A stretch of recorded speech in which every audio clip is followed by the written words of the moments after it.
Good morning, students.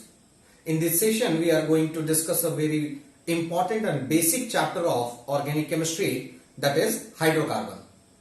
इस पूरे chapter को हम लोग ट्रिकी वे में पढ़ेंगे और निमोनिक्स की हेल्प से मैं आपको इस पूरे चैप्टर को मात्र एक लाइन में याद करवाऊंगा। ठीक है, तो इस चैप्टर को पूरी तरीके से समझने और याद रखने के लिए आप इस वीडियो को अंत तक जरूर देखें। और इसमें हम लोग एक चीज सीखेंगे कि किस तरीके से हम लोग अपने आईआईटी मेडिकल या फिर जो +2 के क्वेश्चंस होते हैं उनके ऑब्जेक्टिव क्वेश्चंस को कैसे देखते साथ बता देंगे कि इसका आंसर यही होगा। ठीक है, तो चलिए हम अपना सेशन स्टार्ट करते हैं एक लाइन से, एक ट्रिक से, दैट इज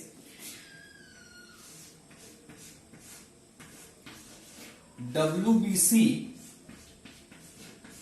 फुल है, WBC फुल है, जरा OPD लैब पहुंचा दो, हरिओम, हरिओम। ठीक है, ये जरा OPD लैब पहुंचा दो, Hariom. And the final statement is okay. इसमें आपके पूरा हाइड्रोकार्बन चैप्टर आ गया। अब देखिएगा बच्चों, इसमें पूरा हाइड्रोकार्बन चैप्टर कैसे आ गया, हम उसको डील करते हैं। ठीक है, तो यहां जो W है वो किन किन चीजों को इंडिकेट कर रहा है, W। ठीक, तो W इंडिकेट कर रहा है ऊर्ज रिएक्शन। बहुत कॉमन बात कर रहा हूं मैं। W से Wurtz reaction, Wurtz Fittig reaction, Wurtz Fittig reaction. W से Wolff Kishner reduction, Wolff Kishner reduction. ठीक है, एंड इसी W से हो जाएगा आपका Wittig reaction, Wittig reaction. Clear? W से कौन कौन सा हो गया, Wurtz reaction, Wurtz Fittig reaction, Wolff Kishner reduction and Wittig reaction. Next बात करते हैं B। तो B से क्या क्या हो जाएगा, B से हो जाएगा आपका सबसे पहले बर्थेलॉट्स प्रोसेस, बर्थेलॉट्स प्रोसेस। B से हो जाएगा आपका बहुत ही फेमस रिएक्शन, बार बार क्वेश्चन पूछा जाता है, बर्च रिडक्शन। B से हो गया बर्थेलॉट्स प्रोसेस एंड बर्च रिडक्शन। अब बात करते हैं C। C से क्या हो जाएगा, तो C से अगर आप देखिएगा तो C से हो जाएगा आपका बहुत ही famous Clemmensen reduction, Clemmensen reduction. इसी C से हो जाएगा Corey House synthesis, Corey House synthesis.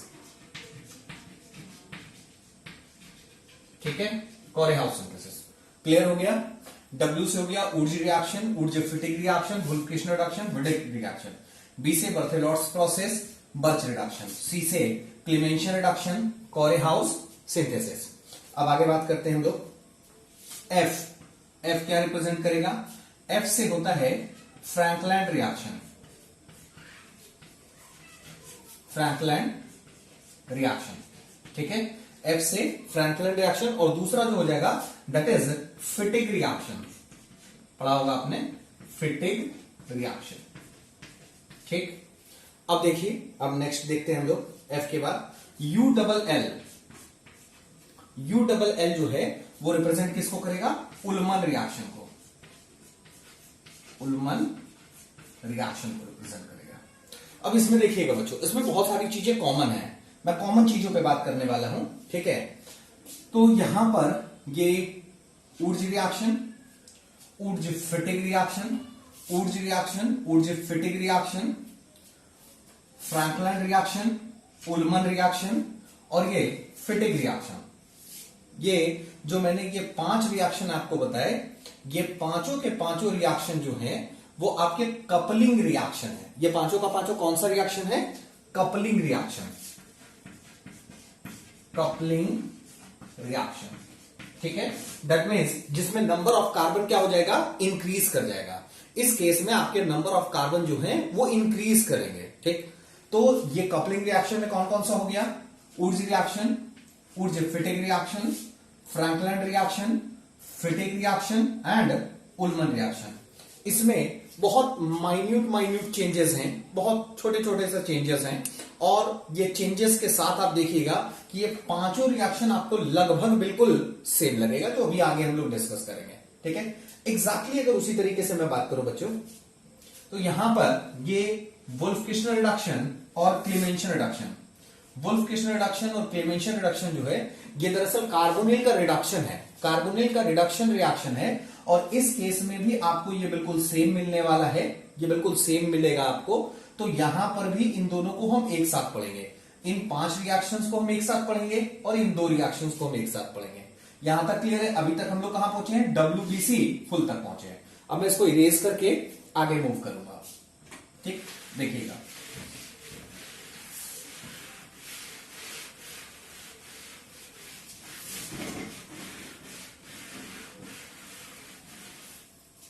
अब देखिए बच्चों, यहां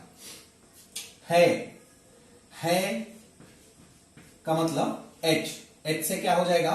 H से आपका हो जाएगा हेलोजिनेशन। H किसको रिप्रेजेंट करेगा? हेलोजिनेशन को। क्लियर? उसके बाद आता है जरा, दैट मीन्स Z। Z किसको रिप्रेजेंट करेगा? Z रिप्रेजेंट करेगा जेरिविटिनॉफ रिएक्शन, जेरिविटिनॉफ रिएक्शन। बहुत जगह आपको ये डबल F की जगह V भी लिखा मिलेगा। ठीक है, तो जेरिविटिनॉफ रिएक्शन को रिप्रेजेंट करता है ये। अब उसके बाद सॉरी, E छूट गया हमारा, लिख लेते हैं E जो है वो किसको रिप्रेजेंट करेगा? E रिप्रेजेंट करेगा इलेक्ट्रोलिसिस को, इलेक्ट्रोलिसिस को रिप्रेजेंट करेगा। तो आपको याद होगा इलेक्ट्रोलिसिस में हम लोग कौन सा इलेक्ट्रोलिसिस पढ़ते थे? कॉल्बेज इलेक्ट्रोलिसिस। ठीक है, तो E हो गया आपका हेलोजिनेशन, E हो गया आपका कॉल्बेज इलेक्ट्रोलिसिस, और ये Z हो गया आपका जेरिविटिनॉफ रिएक्शन। ठीक, अब इसके बाद बात करते हैं हम लोग। इसके बाद आपने कहा सर O किसको रिप्रेजेंट कर रहा है? तो O रिप्रेजेंट करेगा ऑक्सीडेशन रिएक्शन को, ऑक्सीडेशन रिएक्शन। ठीक है, एग्जैक्टली उसी तरीके से अगर हम बात करें तो O के बाद कौन है? P। ये P किसको रिप्रेजेंट करेगा? तो P रिप्रेजेंट करेगा पाइरोलिसिस, P रिप्रेजेंट करेगा पाइरोलिसिस की। अब बात करते हैं हम लोग D की। D किसको रिप्रेजेंट करेगा? तो जब D की बात करें यहां, तो D 2 रिएक्शन को रिप्रेजेंट करता है जो बहुत इंपॉर्टेंट है हमारे पास। तो D रिप्रेजेंट करेगा D hydro halogenation reaction, dehydrohalogenation reaction. आपको याद होगा ये जो डिहाइड्रोहेलोजिनेशन रिएक्शन है ये एलिमिनेशन रिएक्शन में आपने पढ़ा था। उसके बाद यही डी आपको रिप्रेजेंट करने वाला है एक दूसरा reaction which is called dehydration reaction, dehydration reaction. तो डी किसको रिप्रेजेंट कर रहा है? डिहाइड्रोहेलोजिनेशन और डिहाइड्रेशन। आगे बढ़ते हैं। डी के बाद यहां पे जो लैब दिया गया है उसको थोड़ा ध्यान से देखिएगा, LAB। ठीक है, ये जो लैब दिया गया है इसमें ये जो A है ये हमारा सबस्ट्रेट है, दैट इज एल्काइन, और इसी एल्काइन पे आपका L और B वर्क करेगा। ठीक है, तो L किसको रिफ्लेक्ट कर रहा है? L रिफ्लेक्ट कर रहा है लिंडलर कैटलिस्ट, पढ़ा होगा आपने, लिंडलर कैटलिस्ट। लिंडलर कैटलिस्ट का ट्रीटमेंट जब एल्काइन का ट्रीटमेंट जब लिंडलर कैटलिस्ट से करते हैं तो आपको यहां पर सिस एल्कीन का फॉर्मेशन होता है, लेकिन जब इसी का ट्रीटमेंट हम लिथियम या sodium in presence of liquid ammonia से करते हैं तो उस केस में आपको यहां मिलता है trans alkene, and that formation is called Birch reduction. इसको हम लोग बर्च रिडक्शन कहते हैं। यहां पर ये जो टर्म यूज किया गया है पहुंचा दो, ये दरअसल यूजलेस है, ये सेंटेंस बनाने के लिए यूज किया गया है। अब आगे देखिएगा बच्चों,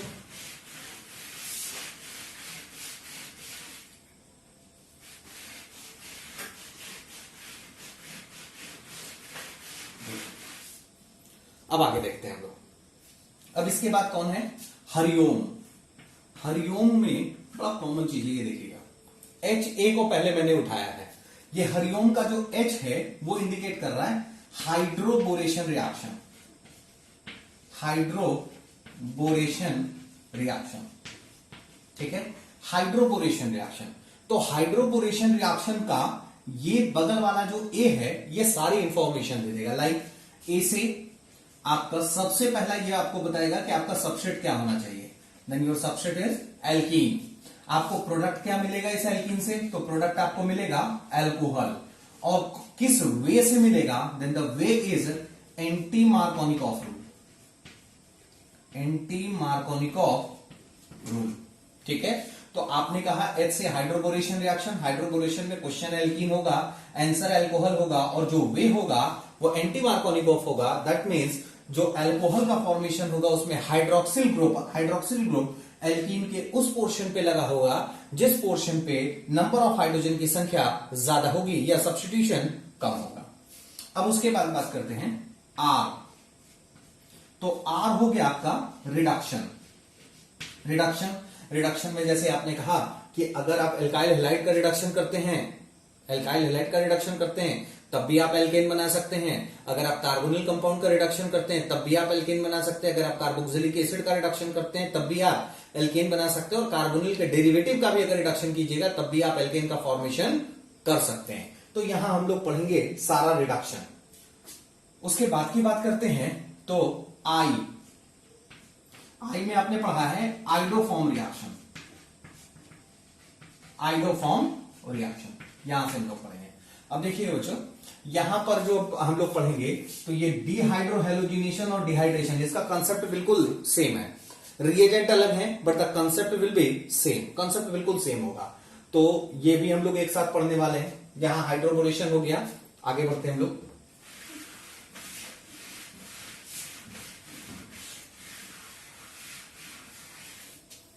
अब देखिएगा यहां पर जो OM है ये बड़ा इंफॉर्मेटिव है। O का नाम है oxymercuration demercuration reaction, oxymercuration demercuration reaction, ठीक है। और ये जो M है ये आपको क्या इंफॉर्मेशन देता है? तो सबसे पहले मैं आपको ये बता दूं कि जो आपका हाइड्रोबोरेशन है एग्जैक्टली उसी तरीके से आपका ऑक्सीमर्क्यूरेशन डीमर्क्यूरेशन है, ठीक। दैट मीन्स इसका भी जो क्वेश्चन होगा वो एल्कीन होगा, जो आंसर होगा वो अल्कोहल होगा। लेकिन यहां ए लगा हुआ था तो आपने कहा ये एंटी मार्कोनिकॉफ रूल को फॉलो करता है। यहां बगल में M है तो ये किसको फॉलो करेगा? ये मार्कोनिकॉफ रूल को फॉलो करेगा, ठीक है। दैट मीन्स इसमें जो अल्कोहल बनेगा वो एल्कीन के उस कार्बन पे बनेगा जिस कार्बन पे नंबर ऑफ हाइड्रोजन की संख्या कम हो या सब्स्टिट्यूशन कहे तो ज्यादा हो, ठीक। अब बात करते हैं हम नेक्स्ट O की। ये O किसको रिप्रेजेंट करेगा? ये O रिप्रेजेंट करेगा ओजोनोलिसिस प्रोसेस को, क्लियर है। एंड K रिप्रेजेंट कर रहा है कुचेरोव्स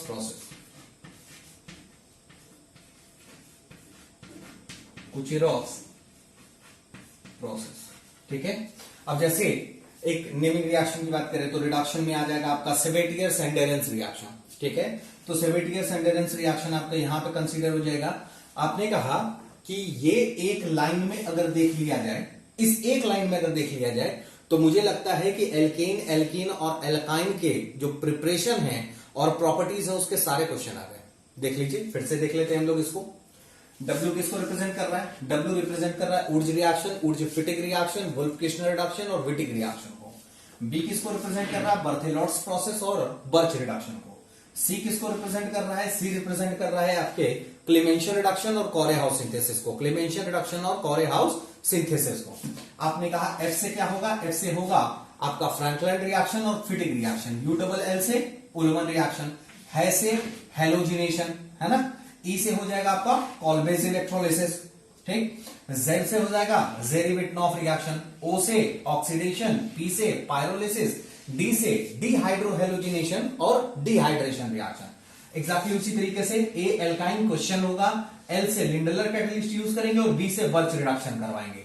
ये पहुंचा दो जो टर्म है ये बेकार है, सिर्फ नाम के लिए यूज किया गया है, ठीक है। अब इसके बाद की बात करते हैं, तो एच से हो जाएगा हमारा हाइड्रोबोरेशन रिएक्शन। हाइड्रोबोरेशन रिएक्शन ए जो है वो रिप्रेजेंट करेगा कि क्वेश्चन एल्कीन होगा, आंसर अल्कोहल होगा और वे एंटी मार्कोनिकॉफ होगा।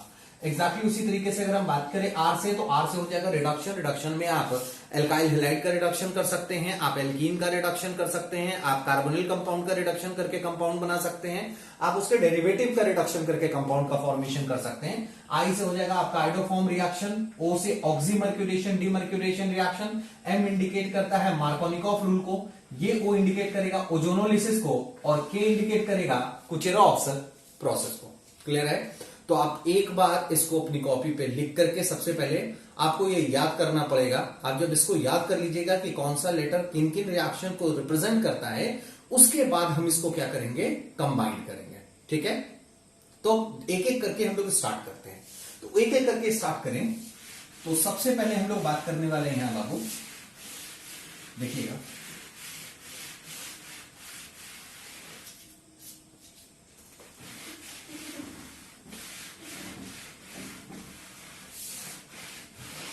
देखिए, यहां सबसे पहले हम लोग बात करने वाले हैं किसकी, कौन कौन से रिएक्शन की। वुड्स फर्स्ट, ठीक है, second Fittig reaction, third Wurtz Fittig reaction, ठीक है, fourth Frankland reaction and fifth Ullmann reaction.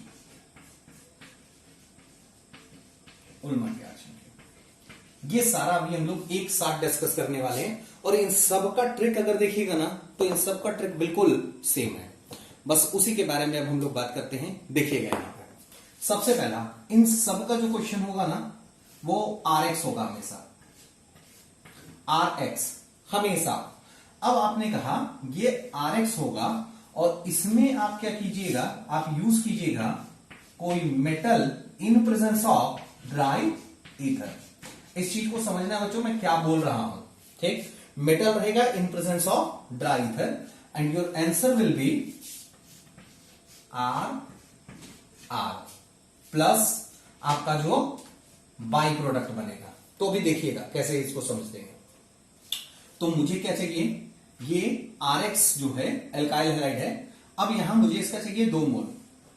अब ये 2 मोल सेम भी हो सकता है और 2 मोल डिफरेंट भी हो सकता है, 2 मोल सेम भी हो सकता है, 2 मोल डिफरेंट भी हो सकता है। तो यहां आप ध्यान दीजिएगा बच्चों, मैं क्या बोल रहा हूं।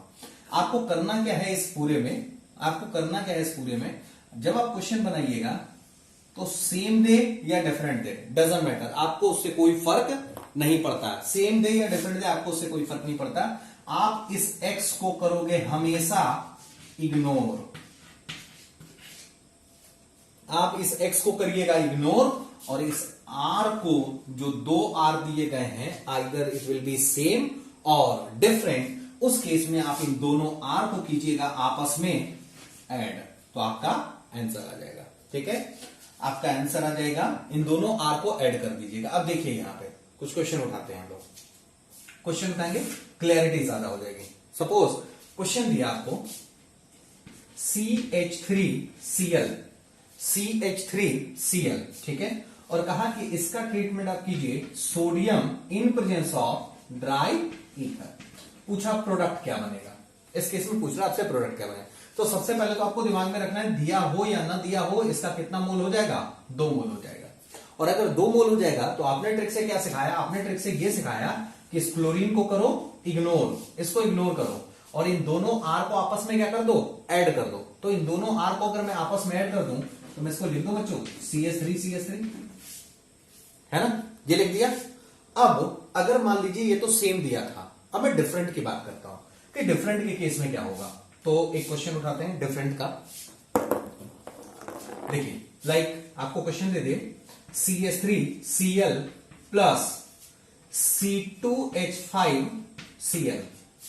CH3Cl प्लस C2H5Cl और कहा कि इसका ट्रीटमेंट आप कीजिए किससे, sodium in presence of dry ether, और कह रहा बताइए क्या प्रोडक्ट बनेगा। तो उस केस में आप क्या करोगे, सबसे पहले तो आपको मैंने बता दिया कि आपको दोनों Cl को करना है इग्नोर, ठीक है, हैलोजन को करना है इग्नोर और जो 2 मोल दिए गए हैं उसको आपस में करना है ऐड।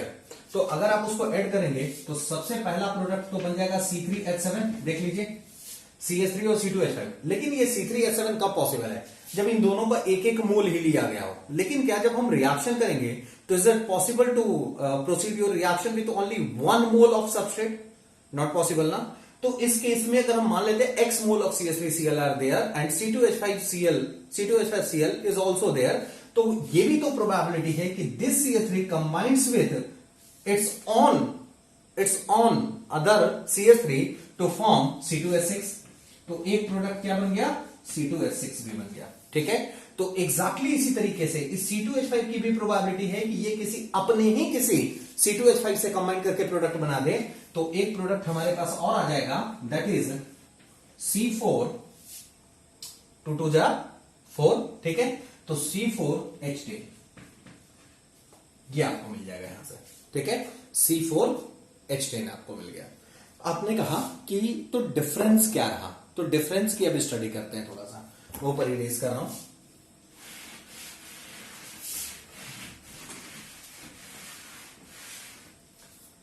देखिए बाबू,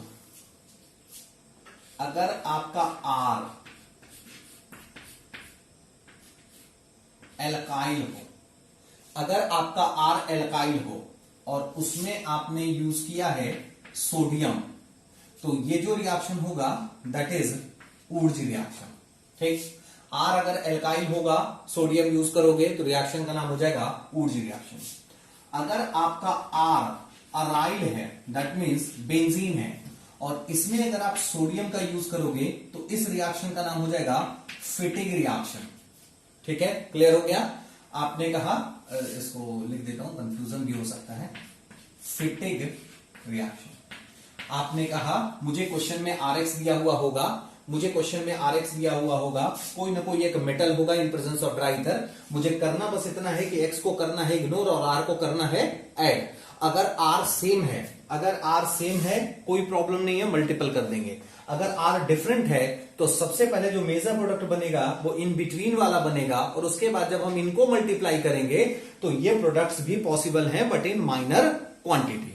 तो उसी पे बात कर रहा हूं मैं। मैंने कहा अगर आपका R एल्काइल होगा तो रिएक्शन का नाम ऊर्ज रिएक्शन होगा, अगर आपका R अराइल होगा तो रिएक्शन का नाम फिटिग रिएक्शन होगा। लेकिन अगर किसी केस में आपका एक R एल्काइल हो और दूसरा R अराइल हो, तो इसमें जब आप सोडियम का यूज करते हैं और जो प्रोडक्ट बना है उसको आप कहते हो ऊर्ज फिटिग रिएक्शन, ठीक है, ऊर्ज फिटिग रिएक्शन। ठीक उसी तरीके से अगर आपने Rx कंसीडर किया है, R इज इक्वल टू आपके पास एल्काइल दिया गया है और आप सोडियम की जगह यूज करते हो जिंक डस्ट। अगर आपने सोडियम की जगह यूज किया है जिंक, तो उस रिएक्शन का नाम हो जाएगा फ्रैंकलैंड रिएक्शन, ठीक है, उस रिएक्शन का नाम हो जाएगा फ्रैंकलैंड रिएक्शन। फिर अगर हम बात करते हैं R is equal to aryl, R जो है वो आपका अराइल है और आपने कहा कि इसका ट्रीटमेंट किससे कीजिए, कॉपर से कीजिए, इसका ट्रीटमेंट कॉपर से कीजिए। तो वहां पर जो रिएक्शन बनेगा उस रिएक्शन को हम लोग कहेंगे Ullman reaction, Ullmann reaction. Clear हो गया। आपने क्या कहा, आपने कहा मुझे जो भी क्वेश्चन दिया जाएगा कंफर्म है वो Rx होगा, ठीक है। मुझे R से मतलब है, R से मतलब है और मेटल से मतलब है। मैं R और मेटल को चेक करूंगा और मैं बता दूंगा कि कौन सा रिएक्शन है, ठीक है। आपने कहा अगर R एल्काइल होगा, सोडियम का यूज होगा तो ऊर्ज रिएक्शन, अगर R अराइल होगा, सोडियम का यूज होगा तो फिटिग रिएक्शन। अगर एक R एल्काइल होगा, एक R अराइल होगा और सोडियम का यूज होगा तो ऊर्ज फिटिग रिएक्शन। अगर R एल्काइल होगा और जिंक का यूज होगा तो फ्रैंकलैंड रिएक्शन, और अगर R अराइल हो और कॉपर का यूज हो तो रिएक्शन का नाम हो जाएगा उल्मन रिएक्शन, ठीक है। क्लियर बच्चों यहां तक। अब देखिए, अब इसके कुछ क्वेश्चंस देख लेते हैं जिससे आपको क्लियरिटी हो जाएगी। इसके क्वेश्चंस देखना बहुत जरूरी है, ठीक। ओके, अब कुछ हम लोग क्वेश्चंस कर लेते हैं जो ऊर्ज रिएक्शन पे बेस्ड है और इससे आपको क्लियर हो जाएगा कि किस तरीके से क्वेश्चन को हम डायरेक्टली सॉल्व कर सकते हैं।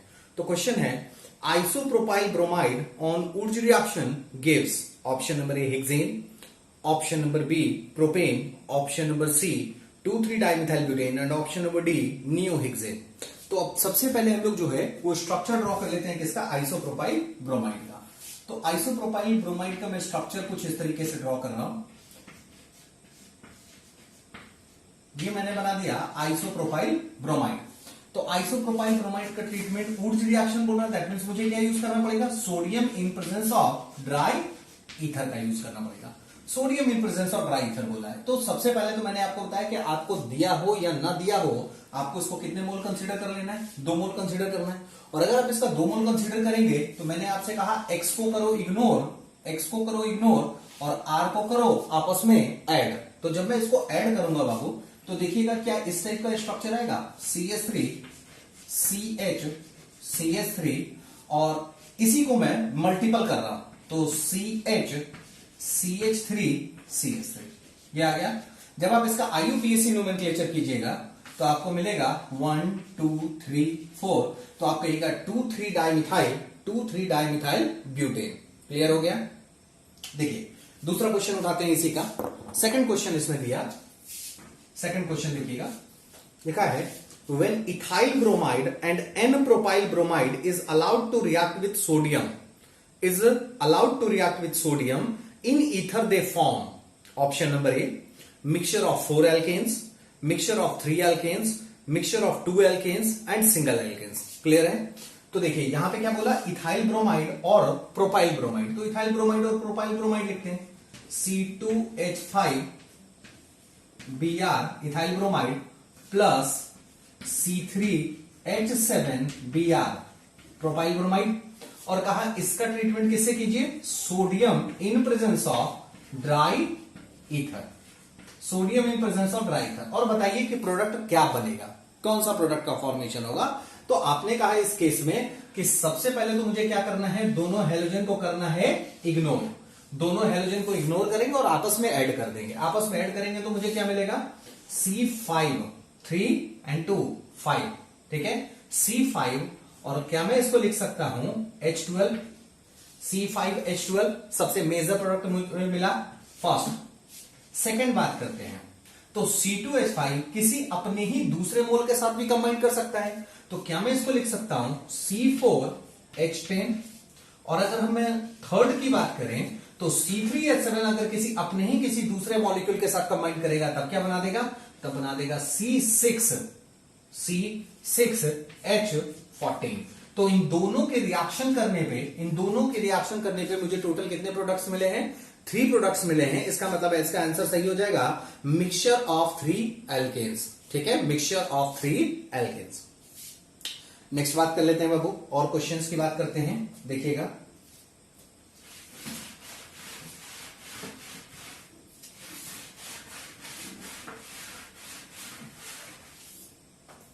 यह देखिएगा, चलिए आगे देखते हैं।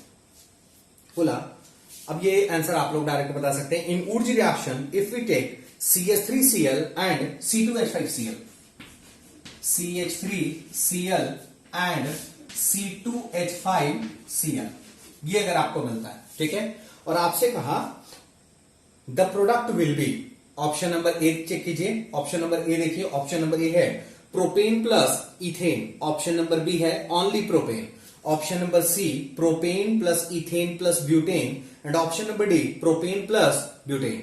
आई थिंक आपको आंसर पता चल गया होगा, आपका आंसर है propane plus ethane plus butane. यहां देखिए कैसे, क्योंकि सबसे पहले तो इन दोनों हेलोजन को जब इग्नोर करेंगे तो ये दोनों आपस में कंबाइंड होंगे।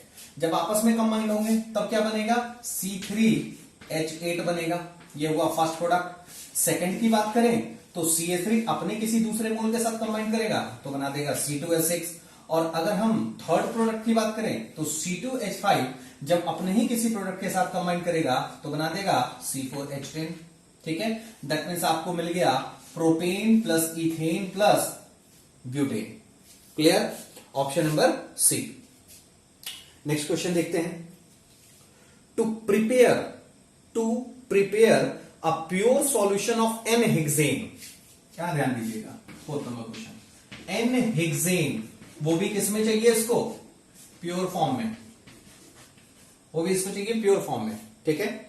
N hexane using sodium metal as one reactant, the other reactant will be, the other reactant will be, ये BHU 1999 का क्वेश्चन है। आंसर दे रहा है n propyl bromide, option number B ethyl bromide and n butyl bromide, option number C ethyl chloride and n butyl chloride, and option number D methyl bromide and n pentyl chloride. देखिए अगर आप इस option को ध्यान से देखिएगा तो आपको एक से ज्यादा में भी आपके नॉर्मल हेक्सेन का प्रिपरेशन होगा, लेकिन यहां क्वेश्चन में दे क्या दिया है, एक टर्म बस समझना है, प्योर। अगर आप दो डिफरेंट टाइप के अल्काइल हैलाइड कंसीडर करते हैं तो आपको प्योरेस्ट फॉर्म नहीं मिलेगा, आपको मिक्सचर मिलेगा।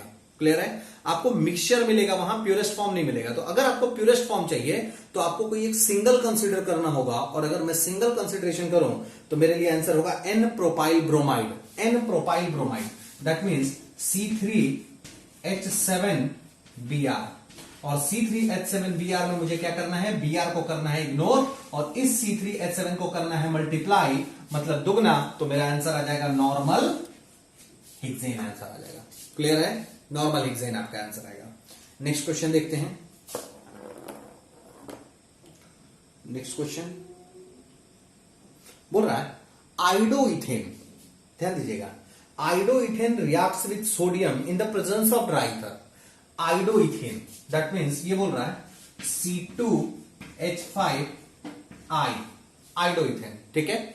आइडोइथेन reacts with sodium in presence of dry ether, the product is, product क्या मिलेगा मुझे, तो प्रोडक्ट क्या मिलेगा, बिल्कुल कॉमन है, आई को करो इग्नोर, इसको करो मल्टीप्लाई, इसका मतलब आपका प्रोडक्ट आने वाला है क्या, ब्यूटेन आएगा, आपका प्रोडक्ट आंसर आएगा ब्यूटेन। ऑप्शन दिया था pentane, propane, butene, and option number D butane, then your answer will be butane. Clear है, एक क्वेश्चन और देख लीजिए। In Wurtz reaction the reagent used is, कौन सा रिएजेंट यूज किया जाता है, तो सबसे पहला ऑप्शन दिया है sodium in liquid ammonia, sodium in liquid ammonia Birch reduction में यूज करते हैं हम लोग, sodium in presence of dry ether, third number option सिर्फ sodium, and option number D sodium in presence of dry alcohol, then your answer will be option number B sodium in presence of dry ether.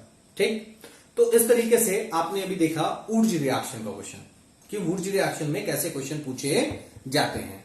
अब हम लोग यहां पर सीखेंगे दो और reaction, जिसमें हम कह रहे हैं वुल्फ-किश्नर रिडक्शन, वुल्फ-किश्नर रिडक्शन और क्लीमेंशन रिडक्शन की बात करने वाले हैं लोग बच्चे यहां पे, तो देखिएगा उसको जरूर।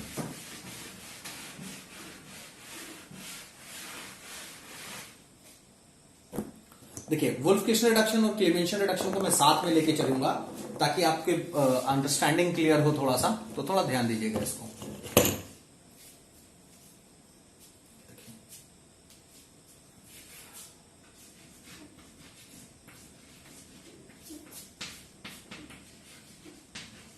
वुल्फ-किश्नर रिडक्शन, और दूसरा हम बात कर रहे हैं अभी किसकी, क्लीमेंशन रिडक्शन की बात कर रहे हैं। क्लीमेंशन रिडक्शन, इन दोनों में सिमिलैरिटीज ढूंढेंगे, क्या क्या सिमिलर है क्या क्या डिसिमिलर है। तो अगर मैं वुल्फ-किश्नर रिडक्शन की बात बोलूं तो आपको सिर्फ देखना है कार्बोनिल, ठीक है, कार्बोनिल कंपाउंड। तो एग्जैक्टली इस केस में भी आपका जो क्वेश्चन होगा ये भी आपका होगा कार्बोनिल ही होगा, C double bond O, okay. दोनों में क्वेश्चन जो होगा वो आपका कार्बोनिल होगा। यहां पर जो आप रिएजेंट यूज कीजिएगा, जो रिएजेंट यूज कीजिएगा that is hydrazine, N2H4, NH2 भी लिखा मिलेगा, और आप यहां यूज कीजिएगा base, base that means NaOH, KOH, ये सब आप यूज कीजिएगा, ठीक है। यहां पर जब हम बात करते हैं क्लीमेंशन रिडक्शन की, तो यहां जो हमारा रिएजेंट होता है, ये रिएजेंट आपका होता है ZnHg, amalgamated zinc in presence of hydrochloric acid HCl। Clear हो गया। देखिए क्वेश्चन दोनों का कार्बोनिल होगा, क्वेश्चन दोनों का कार्बोनिल होगा। आपने कहा इसका रिएजेंट होगा hydrogen in presence of base, और इस क्लीमेंशन रिडक्शन का रिएजेंट होगा zinc amalgam in presence of hydrochloric acid, ठीक है, ये आपको मिलेगा। आपको करना क्या है इस तरीके के क्वेश्चन में, आपको करना बस इतना है बाबू कि कोई भी कार्बोनिल दिया हुआ हो, आपको उससे कोई मतलब नहीं है, आपको इससे मतलब नहीं है यहां क्या लगा है, आपको इससे मतलब नहीं है यहां क्या लगा है, ठीक क्लियर है। आपको इससे मतलब नहीं है कि इस साइड में क्या है, आपको अपने क्वेश्चन में करना ये है ऑक्सीजन हटाओ, 2 हाइड्रोजन लगाओ, ऑक्सीजन हटा के 2 हाइड्रोजन लगा दो, जो आपने नाम में ही लिख रखा है रिडक्शन। ऑक्सीजन हटा के आपको क्या करना है, 2 हाइड्रोजन ऐड करना है। तो जब आप इसका 2 हाइड्रोजन ऐड कीजिएगा तो क्या मैं इसको ऐसे लिख दूं मैं इसको, और इस केस में भी बिल्कुल आपको सेम वही हाइड्रोजन हटा, ऑक्सीजन हटाओ और हाइड्रोजन लगाओ। तो कहूं कि दोनों का क्वेश्चन सेम है, दोनों का आंसर सेम है, बस रिएजेंट अलग है। क्लियर। अब इसमें एक फ्रीक्वेंट क्वेश्चन मिलेगा आपको, उस क्वेश्चन में क्या करेगा, आपको 2 फंक्शन ग्रुप देगा, ध्यान दीजिएगा इस बात को, 2 फंक्शन ग्रुप देगा। 2 फंक्शन ग्रुप में क्या देगा, एक आपको CO दे देगा और उसी के साथ कहीं अटैचमेंट दे देगा OH का, और पूछेगा उसमें करेगा क्या, आपको CO को तो रिड्यूस कर देगा, CO को रिड्यूस कर देगा CH2 में, लेकिन आपका OH उसी तरीके से रहने देगा, और आपसे पूछेगा बताइए कौन सा सुटेबल रिएजेंट है इस टाइप के कन्वर्जन के लिए। तो उस केस में आप वुल्फ किश्नर रिडक्शन के रिएजेंट का यूज कीजिएगा, उस केस में आप क्लेमेंशन रिडक्शन के रिएजेंट का यूज नहीं कर सकते। यहां पर वुल्फ किश्नर रिडक्शन का रिएजेंट यूज होगा, लेकिन क्लेमेंशन रिडक्शन का रिएजेंट यूज नहीं होगा, इसलिए क्योंकि हम लोग जानते हैं OH is not a good living group, to make it good either protonate it और ग्रुप मॉडिफिकेशन रिक्वायर्ड। तो प्रोटोनेशन करने के लिए हम लोग एसिड का यूज करते हैं, और अगर आपने OH के साथ एसिड यूज कर लिया तो there is a chances of replacement. ठीक है, यहां पे किसके चांसेस हो सकते हैं, रिप्लेसमेंट के चांसेस हो सकते हैं। क्लियर है। तो अभी आपको कितने रिएक्शन क्लियर हो गए, Wurtz reaction, Wurtz Fittig reaction, Fittig reaction, Franklin reaction, Ullmann reaction. ठीक है, 5 रिएक्शन उधर हो गए। एंड यहां पे आपने देख लिया कौन सा, Wolff Kishner reduction and Clemmensen reduction. अब हम लोग इसका क्वेश्चन अटेम्प्ट करते हैं। क्वेश्चन अटेम्प्ट करने के बाद हम लोग बाकी क्वेश्चंस, बाकी जो रिएक्शंस हैं इसी टाइप के सिमिलर वाले, उनको यूज करेंगे। क्लियर। देखिए, चलिए देखिए बच्चों, अब यहां पे क्वेश्चन दिया हुआ है reduction of C double bond O to CH2, ये दिया हुआ है। Reduction of CO2 CH2 can be carried out by, option देख लीजिए, sorry, sodium in presence of alcohol, second lithium aluminium hydride, third catalytic reduction, and fourth Wolff Kishner reduction. बिल्कुल clear है, आपका answer क्या होगा, वुल्फ किश्नर रिडक्शन होगा। Next question देखते हैं। हाँ, यहां पर एक चीज मैं आपको बताना भूल गया, एक चीज जो अभी इंपॉर्टेंट है, दैट इज कई बार क्या करता है, इंटरमीडिएट पूछ देता है क्वेश्चन में कि बताइए इंटरमीडिएट क्या होगा। तो इंटरमीडिएट के लिए समझ लीजिए, आपने डायरेक्ट आंसर के लिए तो क्या बोल दिया, डायरेक्ट आंसर के लिए आपने कह दिया कि हम करेंगे क्या, उस केस में ऑक्सीजन हटाएंगे और उसी की जगह पे 2 हाइड्रोजन लगा देंगे, हमारा आंसर आ जाएगा। ठीक है, उसी को कहते हैं हम लोग रिडक्शन। क्वेश्चन में सर इंटरमीडिएट पूछ देगा तब क्या करेंगे। इंटरमीडिएट के लिए आपको क्या करना है, वुल्फ किश्नर रिडक्शन के इंटरमीडिएट की बात कर रहा हूं मैं, वुल्फ किश्नर रिडक्शन के इंटरमीडिएट की बात कर रहा हूं। ठीक है, यहां पे आपको क्या करना है, आप अपने कार्बोनिल को ऐसे रखेंगे। ठीक है, प्लस यहां पर जो भी आप अमाइन या अमाइन के डेरिवेटिव का यूज कर रहे हैं, ठीक है, अमाइन या अमाइन के डेरिवेटिव का यूज कर रहे हैं, उसको इस तरीके से लिख दीजिए। और इंटरमीडिएट बनाने के लिए क्या कीजिए, इसमें से वाटर निकाल दीजिए, हो गया इंटरमीडिएट माइनस H2O। जो रिजल्टेंट आएगा वो आपका इंटरमीडिएट होगा। ठीक, देख लीजिए क्या आएगा आपका intermediate, C double bond N NH2, ये हो गया आपका इस क्वेश्चन का इंटरमीडिएट। अगर मैं इसी केस में आपसे बात करूं, कुछ और चेंज कर देता हूं मैं, like C double bond O plus hydroxylamine कर दे रहा हूं मैं, NH2OH। क्लियर, कहा इसका इंटरमीडिएट बनाइए, क्या कीजिएगा आप, वाटर रिलीज करवा दीजिएगा। वाटर रिलीज करवाइएगा तो आंसर क्या आएगा आपके पास बाबू, NOH, C double bond NOH आ जाएगा आपके पास इंटरमीडिएट। तो इंटरमीडिएट के लिए आपको क्या करना है, सिर्फ और सिर्फ वाटर एलिमिनेट करना है। तो इंटरमीडिएट पे क्वेश्चन देख लेते हैं। देखिएगा वहां question, during reduction of carbonyl compound bye hydrogen and KOH the first intermediate formed is hydrogen. Hydrogen का मतलब क्या हो गया, NH2 NH2 N2H4, और कह रहा है कि कार्बोनिल लीजिए और उसका रिडक्शन करवाइए। तो आंसर क्या होगा, आप इसमें से आंसर देख लीजिए, आंसर कौन सा होगा। ठीक है, तो आपको क्लियर हो गया होगा कि आपका आंसर इसमें ऑप्शन नंबर सी होगा। ठीक है बच्चों, ऑप्शन नंबर सी। अब देख लीजिए, अभी जो मैंने पीछे एक क्वेश्चन बात किया था उसके बेस पे बात कर रहा हूं। एक क्वेश्चन दिया हुआ है,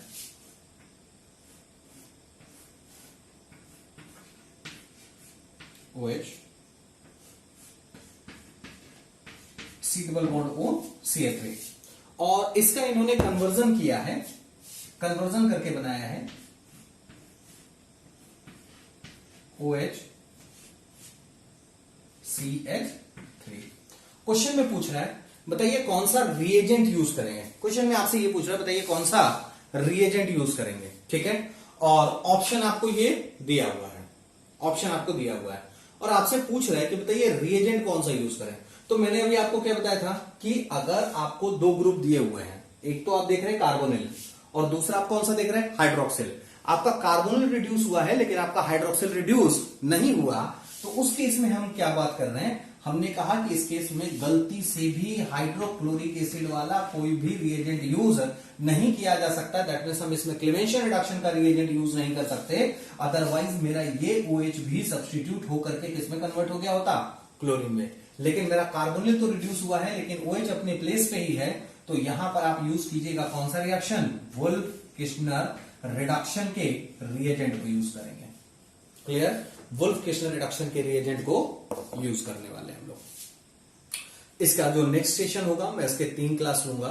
इसके नेक्स्ट सेशन में हम लोग जो डिहाइड्रोहेलोजिनेशन और dehydration reaction, that means elimination reaction का शॉर्टकट ट्रिक सीखेंगे। मतलब क्वेश्चन को देखा और बता दिया, आंसर यही होगा। क्लियर, तो हम लोग मिलते हैं अब नेक्स्ट सेशन में। अगर वीडियो अच्छा लगा हो तो लाइक शेयर एंड सब्सक्राइब जरूर करें।